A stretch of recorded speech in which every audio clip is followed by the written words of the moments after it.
Good afternoon, everyone. Thank you for joining the November School Nutrition Star webinar on strategies for motivating school nutrition teams. I'm Janae Lee, an education and training specialist with the Institute of Child Nutrition, and I will be moderating today's webinar. During today's webinar, all attendees are muted. There will be time reserved for questions and answers at the end of today's presentation. Now, if you have a question, please type it into the question box on your screen, and we will try to get to as many of those as possible, but due to some time constraints, every question may not get answered during the webinar today. Individuals who have registered for the webinar will receive an email within 24 hours after the webinar has ended. This email will contain the link to the evaluation survey and the attendee's certificate. And for our webinar disclaimer, the views and opinions expressed in this webinar are solely those of the presenter and do not necessarily reflect the official policy or position of the Institute of Child Nutrition.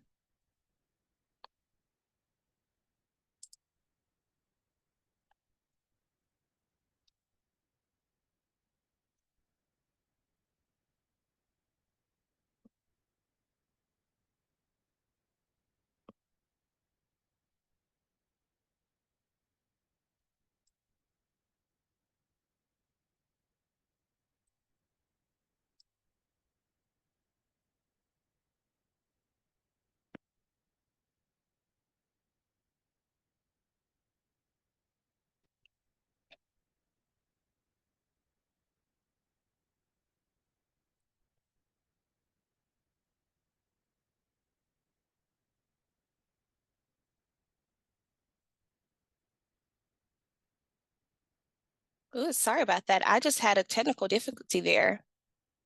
Okay. ICN collaborates with USEA to host monthly School Nutrition Star webinars to provide attendees with training, real-life strategies of program implementation, and best practices for use and action plans and/or goals. Training topics, free resources, and educational materials are also highlighted to assist school nutrition professionals with navigating through the enhanced responsibilities of school nutrition operations. The Institute has made all past webinars available on the e-learning portal iLearn. You can find this information at theicn.org/iLearn. So the topic covered in today's webinar fall under the key area administration and meet the USEA Professional Standards Code 3400 Human Resources and Staff Training. Joining us today, we have Julie Udelhoffen, a mother of 6, started her career in school food service by volunteering in the kitchen at the school that her kids attended. When she agreed to accept the kitchen manager position formerly held by 2 women, she hit the ground running on a path she had never imagined taking. Currently, she is the food service director at Clear Lake Community School District in Clear Lake, Iowa. And as a local food champion, she totally geeks out when it comes to vegetables and their nutritive value, hoping to pass that love on to the students she serves. At home, as a Bren Brown fangirl, she hungrily devoured all of her books, listening to one of her favorite podcasts, The Happiness Lab with Dr. Laurie Santos. Also feeds that passion for keeping her wondering thoughts intentional and constructive. She finds that bringing the lessons she is learning from Bren and Dr. Santos, among other mindsets, mentors to the workplace, has helped to create a great environment for the kitchen. Also joining us is Candace Schumann. She is a native of Atlanta, Georgia, and a graduate of Clark Atlanta University with a BA in Theater Arts and an MBA in Leadership and Change Management from Concordia University of Chicago. Candace is Executive Director of School Nutrition for Bibb County School District. Prior to joining the Bibb County School District, she was a nutrition program specialist for the Atlanta Public School Nutrition Department for more than 17 years. She has received numerous recognitions as a highly revered expert in federal and state child nutrition programs. She was instrumental in developing and implementing programs that promote student success in healthy schools by supporting wellness, good nutrition, and regular physical activity as a part of the total learning environment.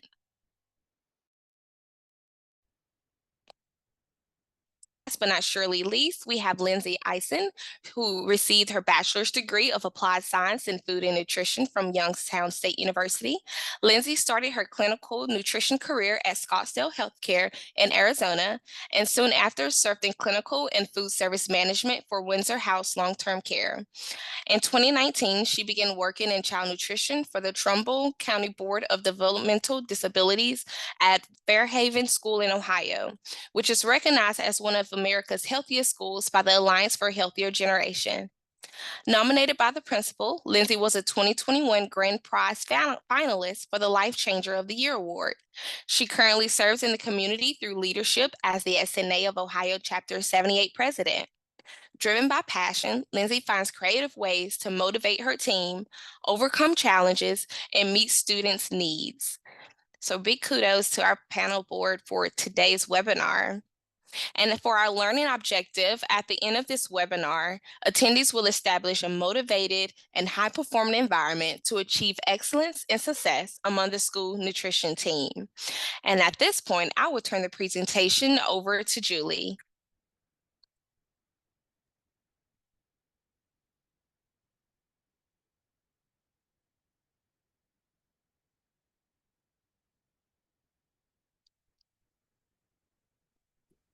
Hi, as Janae said, I'm Julie Udelhoffen with Clear Lake Community School District here in Clear Lake, Iowa. I'm here to share strategies for motivating a school nutrition team. Building trust, listen, give recognition, and coach with care. So before you can motivate a team, you have to build trust. Matching your action to your words, say what you do and do what you say is the essence of being true to your word. For instance, if I say as a manager, I will not tolerate gossip, and then I step into a meeting where I proceed to speak poorly of an employee, I've undermined any trust that I had in that room. I could talk the entire time today about the damage of gossip. I urge everyone to research that subject. Walking your talk and showing dedication to your values are crucial behaviors in building trust. To build trust in our teams, we created a mission statement. During a brainstorming session in each of the kitchens, we listed the expectations that each member had for themselves and for their coworkers. Then the gals let their imaginations run wild to build a kitchen philosophy that represented their values. This creation has been a social contract of sorts, a silent reminder of where each gal's passion lies in her job. I'd like to point out that these ladies know their customers very well. The elementary school staff focuses on understanding, love, and patience for the little people. In the middle school, where the kids are at an age of intense inner struggles, the gals just want to be there for them. And the high school staff, their objective is geared more toward presenting the food in an appealing way, with a note of fun and friendliness included. Trust through open communication is accomplished by allowing employees to make mistakes, admit they need help, and admit they lack knowledge without repercussions. Not feeling safe will allow errors to continue unchecked. By creating a secure environment, teamwork and collaboration can flourish. Be transparent, ask for suggestions, act on feedback, keep confidentiality, admit your own mistakes, and communicate on a personal level are a few ways to start the ball rolling. Giving gentle, constructive feedback is the flip side of that communication loop that lets folks know what they're doing well and where improvements are needed. We all know that emotions exist whether or not you acknowledge them. They can fester and become a distraction if they're ignored. A simple sentence, "Hey, you look upset, are you all right?" can be a powerful message. Show concern with a willingness to get involved and offer help, and be prepared to follow through. Here's an opportunity to walk your talk. Appropriate human touch can communicate shared emotions. My reaction is to hug a troubled employee. However, I always ask first. By taking a few minutes to listen and comfort, it clears the air. This is about empathy, walking in someone else's shoes, and not sympathy. Sympathy can be humiliating because pity assumes an air of superiority.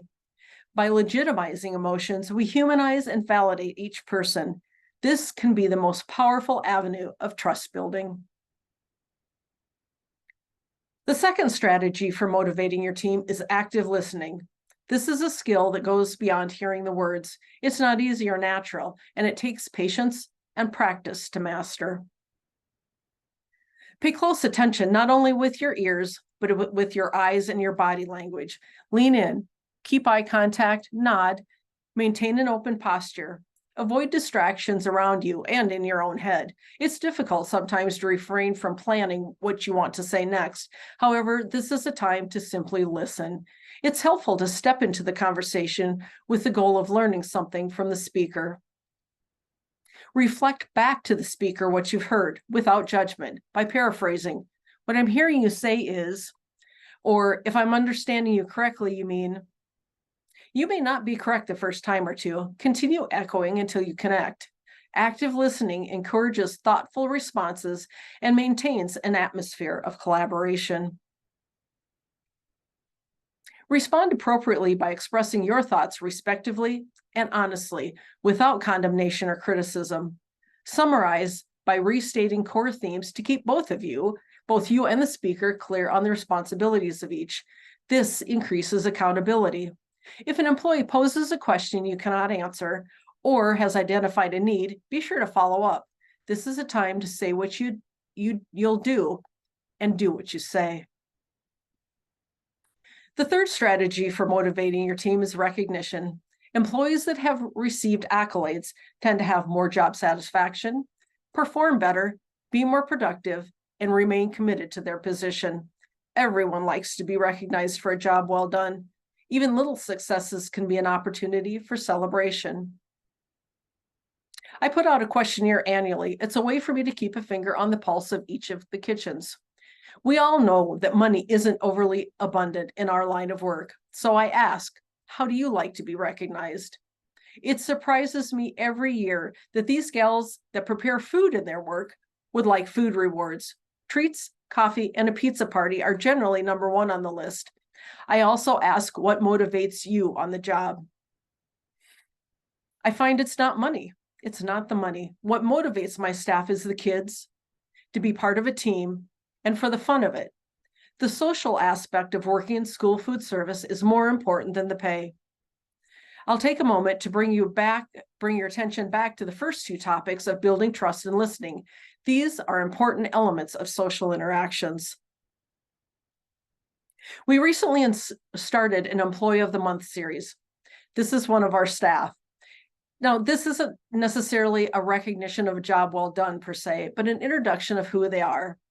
I was surprised last year when one of my gals had a birthday. Her coworkers had posted signs and several of the students in the high school didn't know who she was. These are the people that are lovingly preparing and serving food every day. The idea that the kids hadn't made the effort to learn their names really bothered me. My goal is to put their faces front and center to celebrate the vital role they play in these kids' day and to boost the sense of pride these ladies have in their position. Even a simple thank you with a gentle pat on the back can be powerful. The sooner the better. It carries more impact if given immediately. Be sure to make it specific to the action being recognized. A handwritten thank you note with a tasty treat or a gift card goes a long way. Anything you can do to reinforce the behaviors you want to see will also build job confidence, boost morale, and spread positivity. The last step to protect the optimistic atmosphere you're creating is to discipline with care by focusing on the process, not the person. Most processes can be idiot-proofed, but once in a while things do go awry. A better way to view this, rather than discipline, should be to approach the situation with a goal to coach your employee. The Situation Behavior Impact Tool is a simple, easy-to-follow approach that removes judgments and creates less defensiveness. The first step, you set the stage, tell the when of the incident, being very specific. Step 2 is where you describe the event only in observable, objective, and factual terms. Don't include hearsay or gossip. And step 3, the last element, is to describe how the behavior impacted you, the team, or the school using an I or we statement. It can include how you felt, what you thought, and the consequences without personal attacks. This may be a time to suggest how the behavior might be improved. Some SBI models include a second I for intent, where you ask what was the intention of the behavior. This can help to understand why the employee behaved as they did. You might find inadequate training, confidence issues, or some other legitimate reason behind the behavior, letting you know that as a manager, you need to take action. So here's an example. Today in the storeroom, you brought out the canned green beans to prep for the day. I saw you take the cans marked with the newest date and not the oldest on the shelf. I was confused because we've had training on FIFO. It's important to use the oldest stock so we don't end up wasting food because it spoils. That would be costly to the school, or someone could get sick. Now you can imagine in this conversation that you learned through questioning to disclose the intent, that the employee doesn't understand the dating system that you're using and more training is necessary, or that the employee has dyslexia that interfered. That's actually a situation that happened in one of my kitchens. When I first became employed, due to the beginning of a recession years ago, most people felt lucky to have a job and were careful to hang on to it. 3 strikes and you're out, or don't let the door hit you on the way out was common. The corporate world was focused on staying profitable. Yelling and swearing by management, inappropriate innuendos and jokes prevailed. Many changes have taken place since then. As the number of people available and willing to stay employed has drastically dwindled, the workforce culture has had to adjust. It's become kinder and gentler. Mindfulness, gratitude, work-life balance, collaborative, empathetic are a few standard descriptors.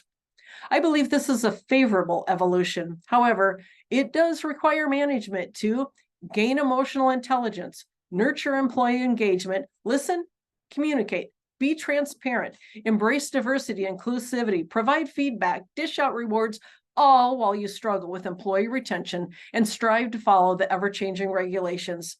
If you're like me, a boomer, Gen X, the shift from authoritative management to altruistic leadership may require some research, study, and practice. However, it is time well spent. I have included some resources, and if you have any questions, go ahead and put them in the Q&A. And next, we'd like to welcome Candace Schumann to the stage.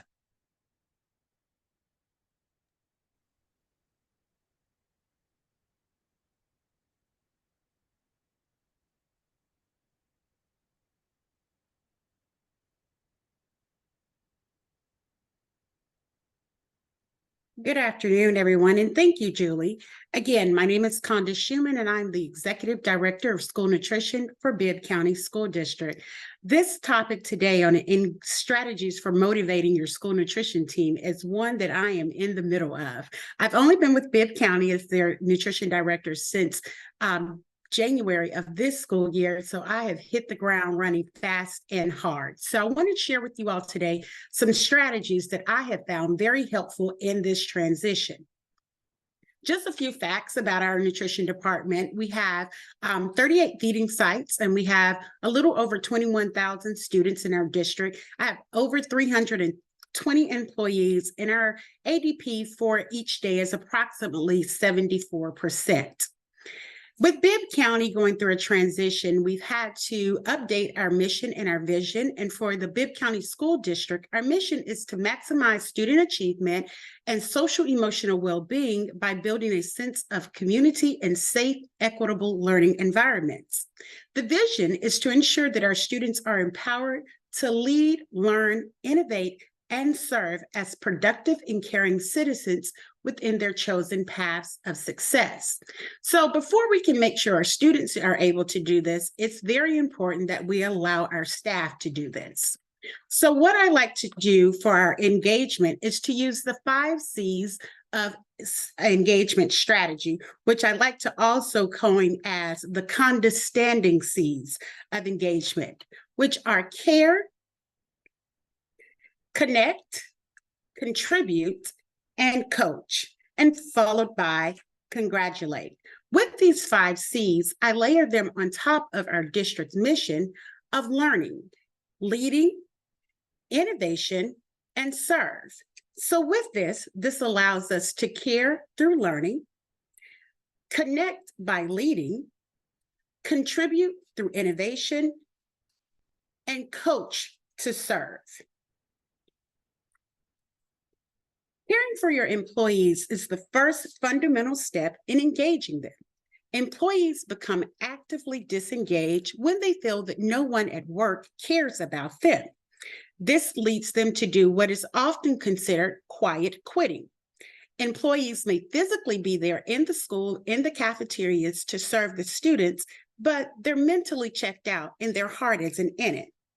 In pursuit for caring for your employees, it's essential to understand the individual needs and desires of that employee. You can do this by tailoring support and resources to create a more engaged working environment. Caring can manifest in various ways, such as identifying their strengths, providing resources, and career development. With my employees, I like to look at them and see what's most satisfying to them in their roles as a professional and align their duties to what they like to do. This can be done by just asking the employee, what tasks do you enjoy doing the most versus those that you don't want to do? An employee that enjoys their duties are more likely to be engaged because they'll give you their all. By creating a team base where everyone's strengths and customizing the skill to ensure that we maintain that engagement to improve productivity. Providing resources is one that I think everyone can do to allow them to stay engaged in their work. We like to check in often with them to ensure they have what they need to do their work. And that's from anything from training, making sure their equipment is together, tools to make sure they have what they need to meet their goals. And it's important to do this quite often because as their tasks and responsibilities change, that those needs will change. So I implemented what I like to call our win-win-win. When you notify our central office staff or you notify me of what you need, we're all winning in nutrition. This is a fun thing that we like to do, and we always play a very popular song where the tagline is win, win, win. All we do is win. The second C to our engagement is to connect. Emphasize on building a strong and solid relationship with your employees. Employees that feel that someone loves them or cares for them at work, or they have a best friend at work, are more likely to be engaged. To create these solid relationships to improve employee engagement, it is important to encourage an open and transparent communication and provide opportunities for those employees to interact with you as the leader as well as their peers and collaborate. To maintain an open and transparent relationship provides a safe space to where you can communicate the expectation, changes, and relevant information and avoid the confusion, and the employee understands the why, and that keeps them engaged with the team. Also, by conducting weekly or bi-weekly meetings with them to just see if there are any barriers in their productivity. We like to do what's called Mindset Mondays with our central office team, and that allows us to all come together and kind of go through our week. We do it in a round robin style where we do the 3 Ps of success, where we talk about the priorities, our progress, and problems. It lets everyone on the team know this is what we're working on. This is what we have to get done this week. Our progress, this is a win for us for last week. This is where we were able to accomplish.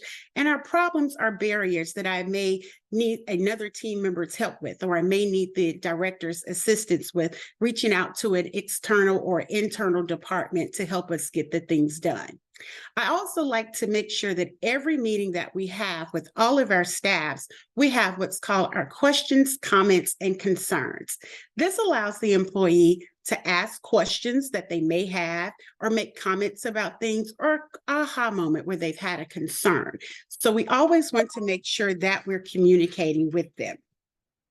This encourages the interaction of the employees for them to share their ideas, their concerns, and give feedback. By encouraging this open communication, employees are more than likely to collaborate when faced with challenges versus not saying it all or just taking it amongst themselves to do whatever they feel is best. However, it is important that when you're building this strong connection in these relationships, when something is brought to you, you have to go ahead and act on that ask or that input so that the employee feels like their voice is not just falling on deaf ears. The contribute and innovation is one of my favorites. Employees must feel free or feel that their work that they're doing is meaningful and that it contributes to a bigger purpose. We all know that going in every day and making sure our students have a healthy meal for student success is one of our biggest goals. But their performance, when they understand how it connects to that vision and mission, it makes them feel so much more value. So this can be done by allowing your team to take an active role in setting your department's goals and objectives. That way they understand the why of what's happening, and it allows them to think outside of the box. They feel comfortable with speaking up and sharing their ideas with the team.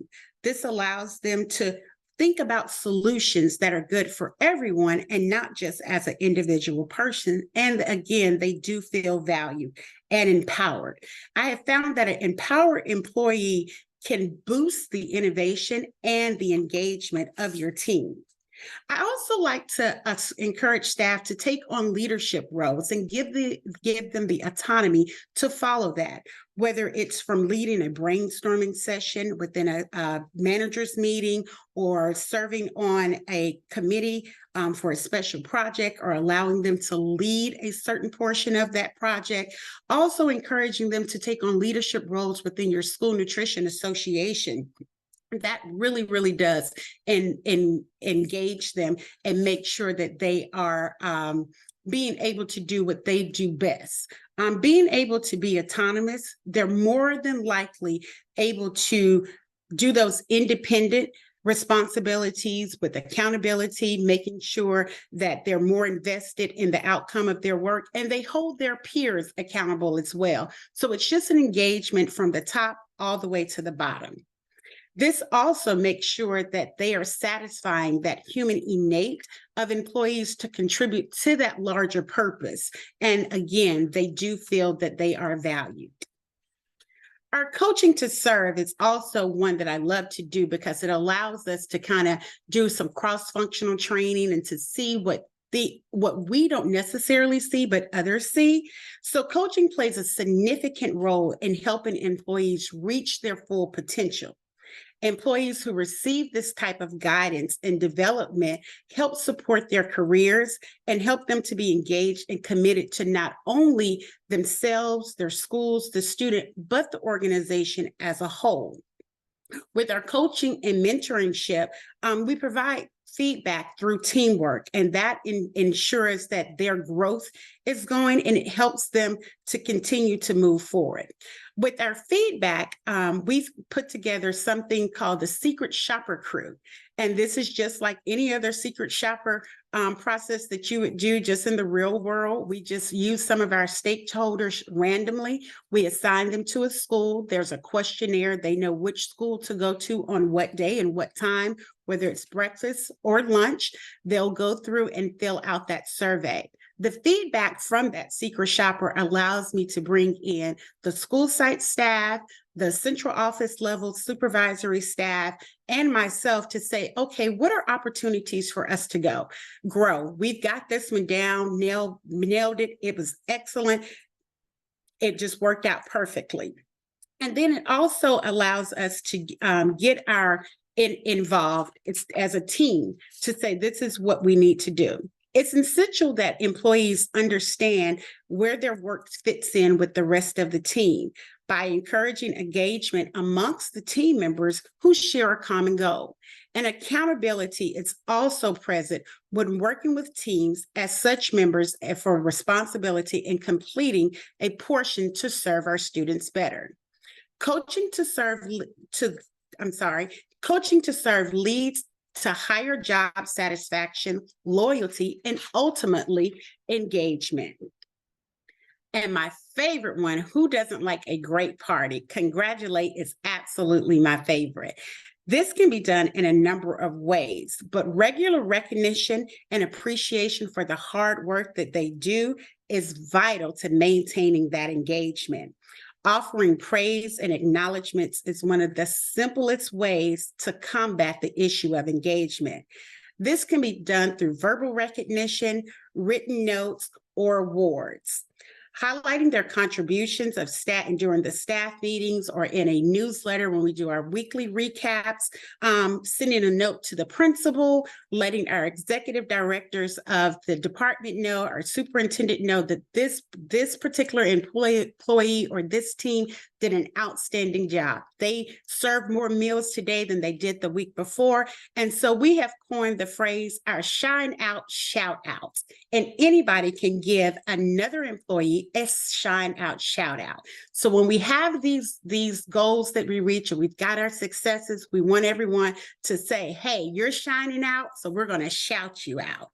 So creating a culture of recognition and celebrating achievements to motivate the workforce and make employees feel valued boosts the morale. It's a positive work environment, increasing that engagement. So with our 5 C's of engagement, our 5 C's of engagement, my computer is glitching, pardon me.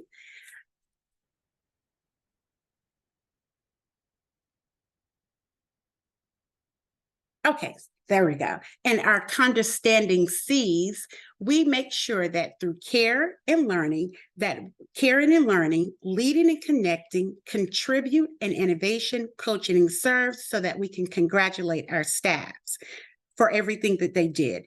Implementing these simple engagement strategies improves employee satisfaction, retention, productivity levels, and overall performance.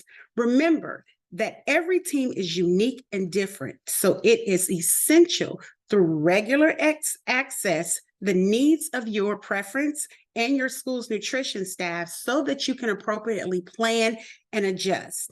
We all know that right now the talent is increasingly complex and it is hard to find and retain staff. But just make sure that when you look at those long-term goals that they have, that you can definitely keep them engaged to make sure that your program runs efficiently, successfully, and that our students get exactly what it is that they need. I thank you all for today. And next we will hear from Lindsay Eisen.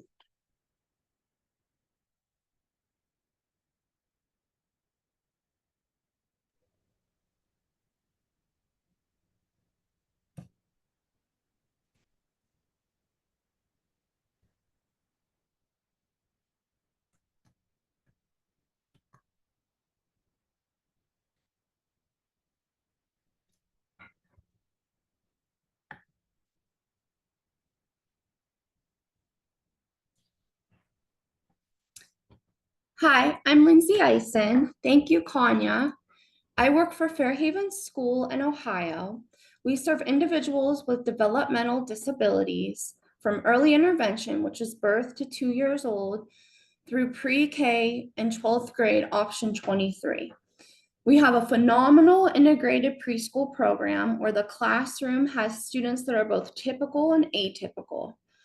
Our pre-K through 12th grade, we have students that are included through the entire Trumbull County, which have many specific dietary needs that my team and I need to meet each day. So I am so excited to share with you the strategies I use to motivate my team to meet our students' needs and reach our goals.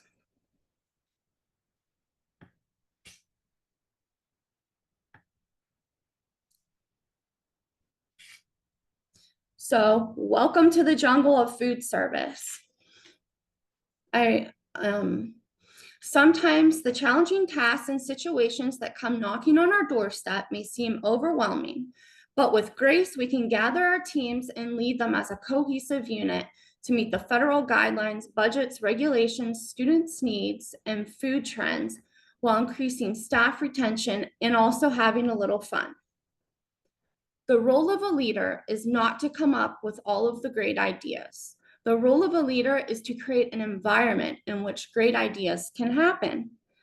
And to the right, you will see my team. We had a little fun with this presentation.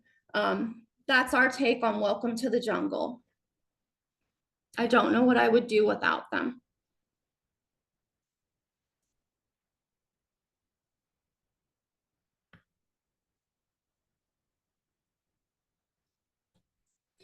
So lead by example and inspire. Leading by example is very important. It's important that we have gratitude for our jobs. We get to come to work every day and change the lives of those around us and motivate our team members to become the best version of themselves. I start by modeling the behaviors and work ethic that I would like to see from my team members. I create a culture by instilling core values that include integrity, accountability, customer service, and diversity. This starts at the interview process as we begin to ask those open-ended questions to learn why our team members do what they do. These questions are so important to make sure you're selecting the right team members to help you carry out your vision and goals. During the onboarding process, I like to start as I intend to go. Clear communication and making the workplace fun while encouraging my team will set everyone up for success. I utilize more of a democratic leadership style by including my team members' input and decisions and providing both constructive and positive criticism to help develop trust and accountability. So ways that we can lead by example is to create a culture of feedback. So make sure that we're listening to what our team members are saying and we're taking that into account. Value and encourage each team member. Roll up your sleeves. Don't ask your team to do anything you wouldn't be willing to do yourself. And if they're in a pickle, make sure that you jump in and help out when they need you. Be communicative and accessible. Make sure that you're communicating clear directives and make sure that your team feels you are accessible in case they were to need your guidance or help for something. Give credit where credit is due. When your team does something great, make sure that they shine. Make sure that you're giving them credit for their performance and the things that they come up with. Be optimistic and positive. Make sure that you're optimistic no matter what the task is, no matter if you're thinking in your head, how are we going to achieve this? Remain optimistic, remain positive, and your team will follow you. Lead by enthusiasm. Make sure you lead by enthusiasm and your team will also be enthusiastic about the tasks at hand. And demonstrate a strong work ethic. Make sure that your team sees you working and they know that you're there right alongside of them.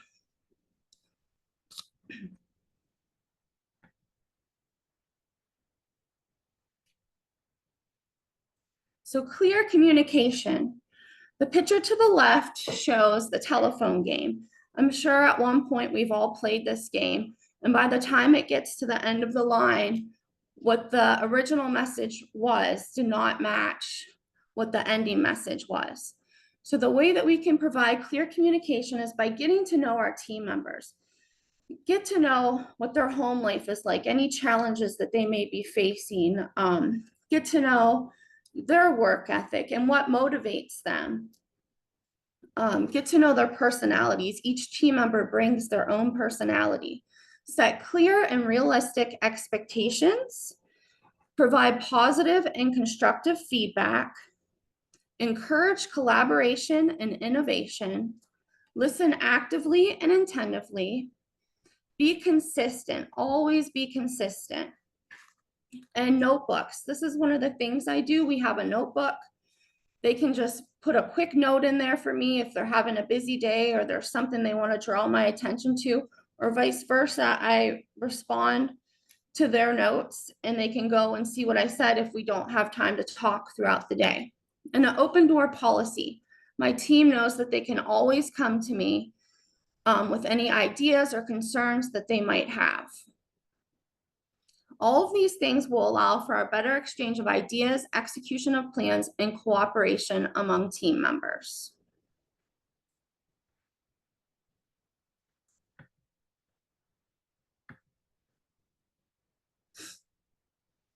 Set achievable goals. Share specific goals, identify steps to reach goals, identify best practices, check on the progress of the goals that you set, and identify any issues or challenges, and reflect on your team's ideas. There was a goal-setting theory developed by Edwin Lockwood and Gary Latham in 1990 that exhibits the direct correlation between goal setting and performance. Well-defined goals can enhance productivity and motivate your team to their best performance by cultivating focus, effort, and perseverance. So on the right-hand side, I have the SMART goals. Specific answers the 5 W's. What, where, who, why, and which for your goal. Measurable includes a number, rate, or observable skill or behavior. Attainable is challenging, but still possible to achieve. Realistic is something your team is willing and able to work towards, something that is within reach of them achieving. And time. Time sets the start date and the deadline or the target date for your team to meet these goals. And always be willing to go back and readjust how you get there or the dates or deadlines as your team is moving along. One tool I use daily is a prep sheet. So my team has a daily guideline to complete their tasks, and they also use it as a time management tool.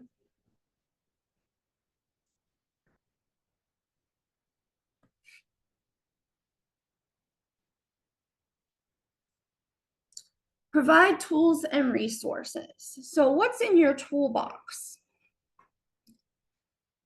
For me, I ask my team daily when I arrive at work, do you have everything you need today to complete your job duties? I also like to ask questions like, is there anything you need that would be helpful to perform your job? Are there any trainings you are interested in or any additional training you feel you need to complete your job? I create binders with helpful guidelines. I post signage throughout our kitchen and in our stock room that would be helpful for them, and in the coolers and freezers, and it's very easy for their reference. I make sure that the equipment is working properly and efficiently. Through observing some of the stuff, we have a lot of purees and different diets in our kitchen.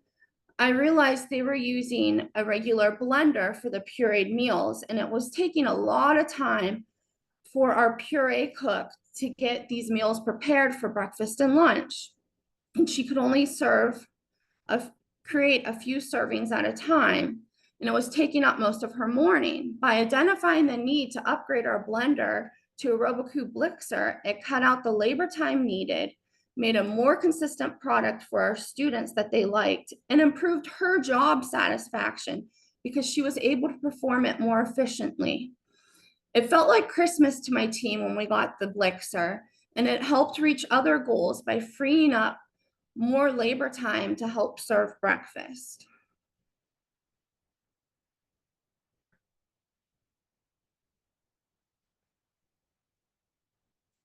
So, feedback and improvement. As a leader, motivating your team is the most important task you will ever perform. Start by acknowledging your team members' accomplishments and then provide specific feedback on an area where they can improve while still acknowledging their strengths. Always try to make it a positive, always end on a positive note, and always let them know that you're there to support them and you are cheering them on for their growth. I use morning check-ins and afternoon checkouts and weekly team meetings for these opportunities, depending on the situation, to engage my team. Ask questions and kind of review what they're saying. What can be improved? What went well? What didn't work well? Take into account their suggestions and ideas. Review goals and remain focused on meeting those goals. Make sure that you're establishing trust and you're balancing everything, and make sure that you're timely. If you're noticing something in your kitchen, make sure that you address it promptly, but with care, always coaching your team members.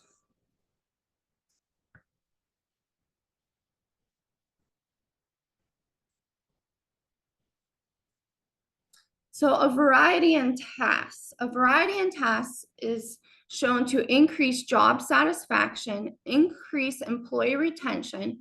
It helps them learn new skills, and it increases their motivation. I like to have my team members shadow each other when possible, and it just gives them a better understanding for how the kitchen works. Professional development.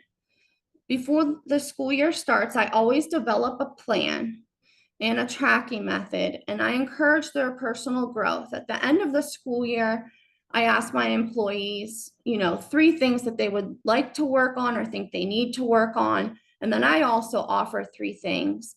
And then over the summer, I put together a plan and find different opportunities for us to meet those goals.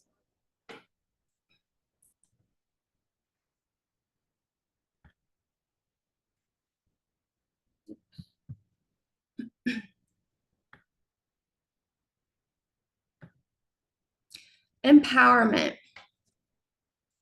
Give your team members more power and decision-making authority. Make sure that they feel comfortable when something happens, making a decision if you're not available. It gives them more responsibility and accountability for their job duties, and it increases their efficiency overall. Just make sure that you ensure proper training and guidelines are provided first so they know how to make those decisions. It helps develop leaders, share knowledge, allows you to delegate duties, and it inspires your team to try new things. Make sure that you establish best practices, but those can always be reviewed and changed. Share ideas in brainstorming sessions and encourage self-reflection. When I first develop a menu, I'll sit down with my team and we'll go over, different things like, would this work on the steam table? Do we have enough room? Different things like that, that your team working on the front lines would have feedback for. Empowered team members will go the extra mile, be more productive, be more loyal, be more accountable, and be more satisfied. Showing trust and confidence means your team will get the job done more efficiently and to the best of their ability.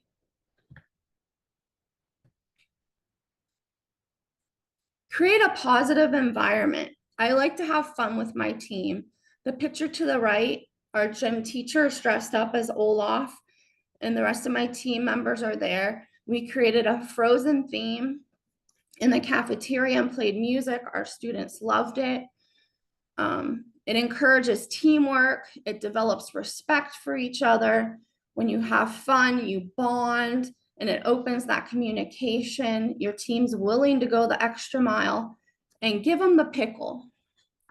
Bob Farrell inspires and motivates in his book with real life stories that demonstrate how the 4 main principles of consistency, teamwork, attitude, and service can make all the difference in any organization.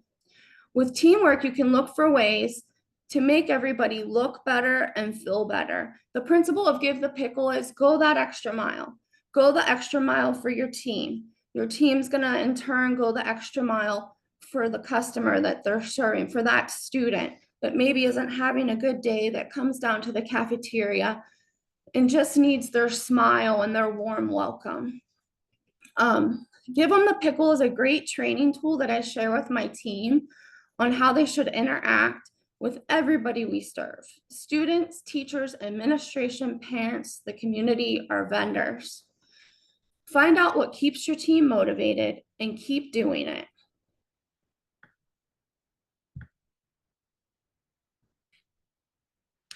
Recognition and appreciation.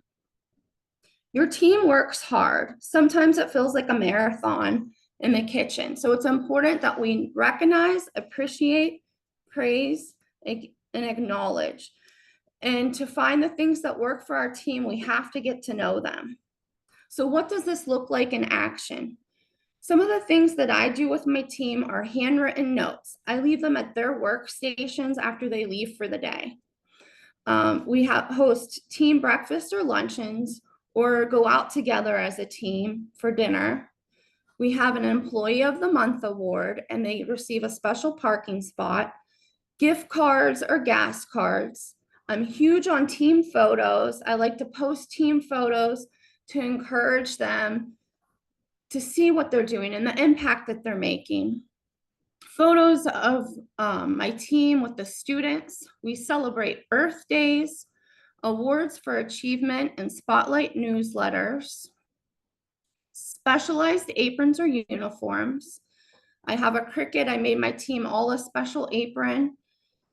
School Lunch Hero Day is huge. I send all of our classrooms all the tools that they need, and they make each one of our team members a card, and it's something that they can take home and they can keep.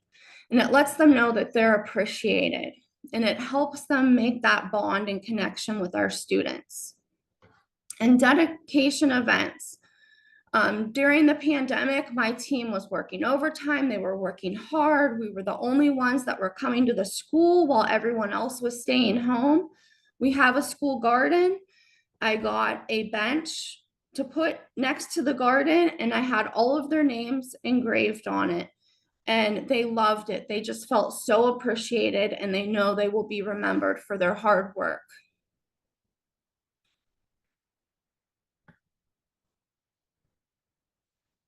Incentives. Effective motivators increase job satisfaction. So a few examples of incentives that we use are annual performance-based raises. So as long as we're hitting all of our goals, they get the maximum amount for their raise annually. We do quarterly attendance bonuses, where if they have good attendance every quarter, they're rewarded on their paycheck. And we do health and wellness reimbursements as well to keep them healthy, make sure they're getting checked up. It all motivates them to be the best team member they can be, and also helps them in their own personal well-being.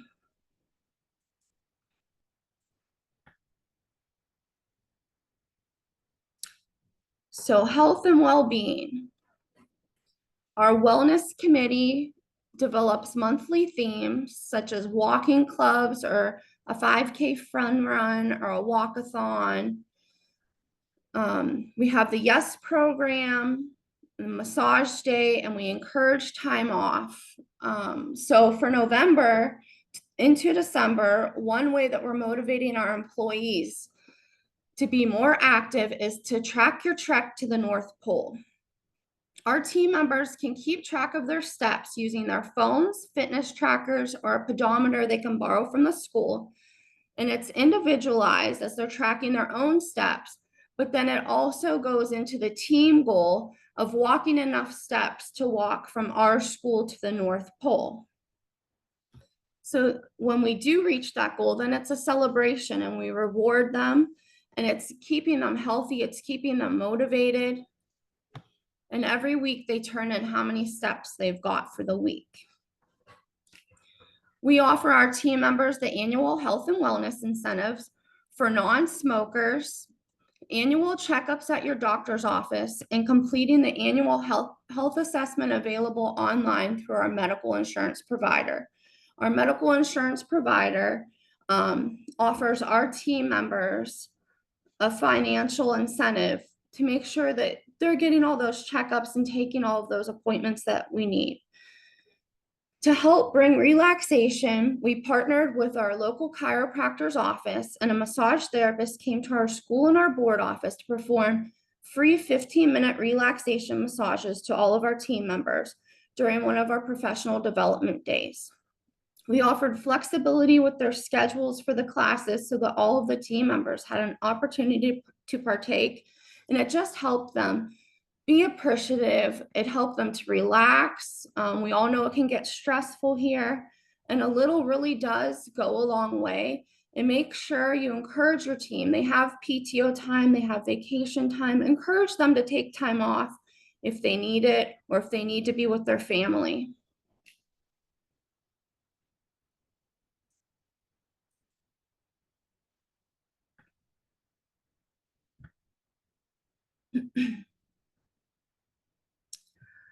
Thank you. I hope you found the information we shared with you today useful as your rocket booster to help motivate your team and meet your goals.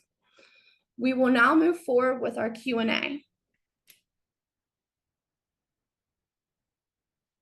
Thank you so much to our speakers for just sharing your experience with how you are motivating your staff. Those were some really great strategies to the best communication skills you can use with your staff to motivating them with being a part of the goal setting.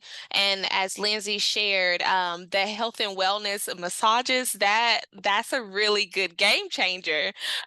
Those are some really good strategies overall that you all have shared. And now we will jump into the Q&A. So for our attendees, if you have any questions for our panelists here, we ask that you please put them in the Q&A box. And as that may take a while, we'll wait a moment to get some questions in. But I do have a question. So for our panelists, and each one of you can answer this, for new staff coming in, what are some things, or what is one thing that you would want to hear from them as to what is the strategy to hear from them, how they would like to be motivated? Do you offer that for new staff coming in? And then as a director, what is one thing that you will offer new directors coming in to hear from your staff on how they should motivate their team? However you want to answer those either one of those two questions, that would be great.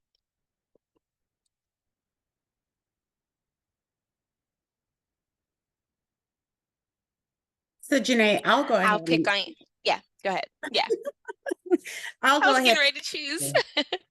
So for new staff, one of the things that, because all of my staff is considered new to me and I'm new to them, so you could say advice to a new director and to new staff, is to just take the time to just get to know them, ask them, and just be very transparent. What do you like? What do you don't like? They will tell you from the beginning. But one of the things that I do encourage them to do is I said, we have to get it together. That means you have to get yourself together at the beginning of the day.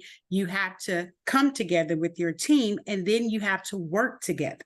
So all of those, you can do them individually. You can get it together. You can come together, but working together, all three of those aspects. So I would tell any new director that's something that you have to do. Get yourself together, come together with your team, and figure out the best ways to work together.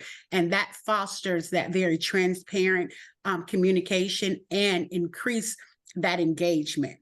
And so with our new employees, because we know that's like a high turnover with that, and it's like a revolving door, just letting them see your face in the beginning to say, this, being the nutrition director, I'm here for you. Don't ever feel afraid not to speak to me, no matter how small the ask, no matter how big the task. Please feel free and comfortable to coming to me and just communicating.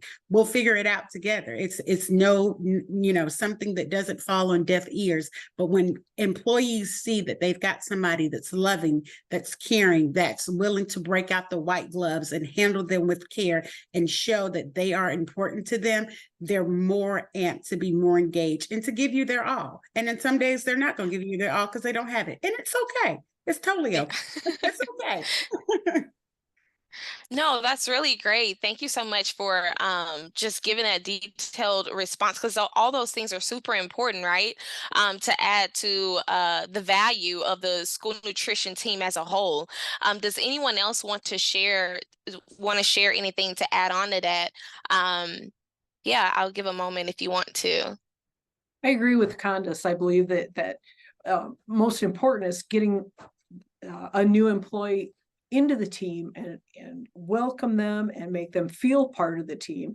And it really ends up to be part of a family.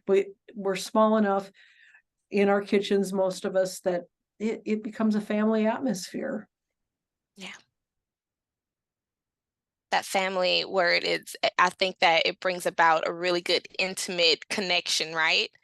Yeah. All right, so there have been some questions brewing in the chat. We have one from Jennifer that says, what are some inexpensive team building activities you have done in the past that have been successful?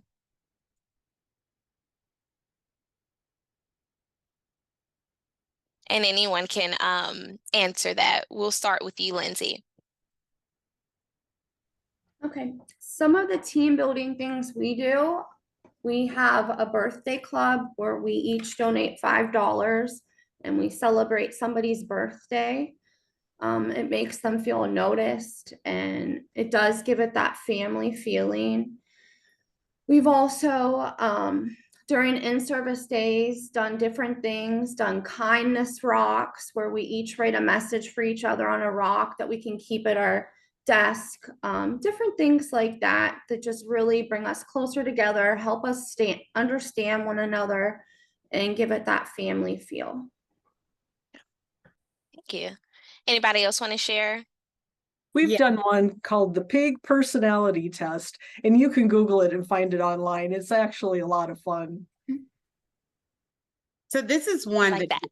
that I've done. Now, I haven't had the opportunity to do it this staff, but I've done it in another organization to where with the team building, you do just a random lotto drawing. And what that means is that whenever somebody gives something kind or you've done something to work positively with another team member, they get a ticket. And you could also do it to make sure that staff gets to work on time or they're actually there. When they arrive, have the secretary give them just a regular, just a drawing ticket, and you would just have a gift card that's there. And at any point during the day, you do a random drawing and then you just pull a ticket and whoever's there, they actually get that prize for the day. So that allowed them to kind of work together to hold each other accountable to say, hey, make sure you're here at 8 o'clock because the tickets are going to be given out, or she's giving out tickets. Where are you? or you have someone that says, Janae did an awesome job. She helped me out. I want to give her a ticket. And so that just kind of makes sure that they're engaged in building that team building together. No, those are some really good team building activities. I hope the audience is taking notes because those are awesome. I think the money for the birthday one, ooh, that one's very enticing. Okay, we'll take one more. Do you have a budget for the awards that you all give out from administration, or where are those funds coming from? We don't have a budget, sadly. It comes out of my pocket, and that's okay. You know, I'm okay with that. These ladies and gentlemen work very hard. Same for me. We don't have a budget, so most of it does come out of, my pocket. There are some things that I can get our superintendent to help me with, but most of it is self-funded. Yeah, same here. And it's just a matter of just making sure that you're going to get it on the back end when they show up and do a good job. It's well worth it.